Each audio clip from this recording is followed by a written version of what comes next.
Stormont was always much more than Parliament buildings. Its beautiful grounds and impressive architecture was a mark of Northern Ireland's financial and political place inside the British Empire. Westminster was determined to assure Unionists they had lost nothing after the partition of Ireland, and Stormont would rival the Parliaments in Dublin. The beauty of the building has always masked the fact that the politics that take place there are at best ugly.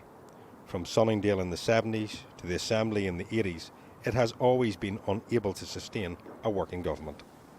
Now the Good Friday Agreement is under threat. Unionists say the Northern Ireland Protocol is designed to dismantle the Act of the Union and say they cannot govern over such a legislation. Well, the Democratic Unionist Party has made it clear that these institutions have been formed upon what is a delicate balance that respects East-West relationships with Great Britain and Northern Ireland, and of course the North-South relationships here on the island of Ireland. And as a result of the protocol, not a single unionist here in the Northern Ireland Assembly gave its support to it. It undermined the principle of consent that is contained within the Belfast Agreement.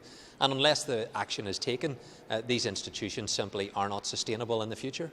We want these institutions to work because we want to be able to deliver on all of the issues that matter to people, whether that's health, housing, education. But because of the protocol, all of the people of Northern Ireland are being harmed. They aren't able to get goods on their shelves. There is costs increasing in order to put food on people's tables. Businesses aren't able to get the goods from Great Britain. There's a displacement of trade as a result of the protocol. And as the UK government has said, both within its command paper and Lord Frost, the Secretary of State for Northern Ireland, Brandon Lewis, the conditions for Article 16 being triggered have already been met. What we're making clear to the Prime Minister and the UK government is that the time for words is over.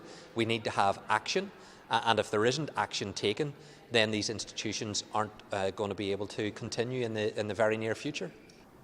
Their partners in this forced coalition are Sinn Fein, a vastly Republican party who are the largest party in the Irish government south of the border.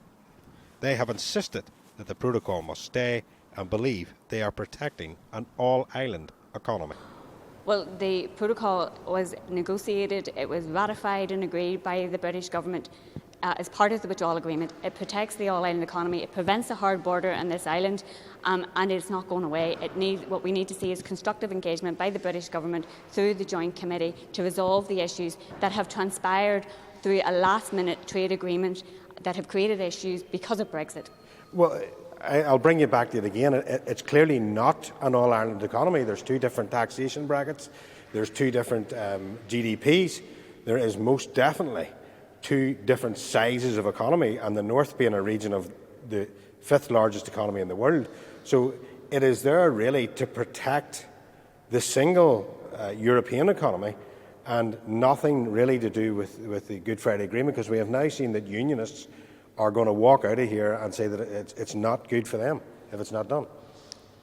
Well, look, I think the comments from the DUP leader that he would withdraw from the institutions over the protocol are reckless and irresponsible. The protocol was, as I said, negotiated, ratified and agreed by the British government. It is a symptom of Brexit. It has been put in place to protect the all-island economy, north-south cooperation, and to prevent a hard border on this island. Stormont was paid for by its agriculture and heavy industry, and the busy ports that once built its great ships are now the frontier of an EU trade agreement. But for the government of Northern Ireland, the signs are not good, and hopefully the barriers in front of it may not be forever. Welcome to the GB News YouTube channel. You can watch us live 24 hours a day, catch up on your favourite shows, and join in the conversation in the comments below. Don't forget to subscribe and you'll never miss any of our exclusive content.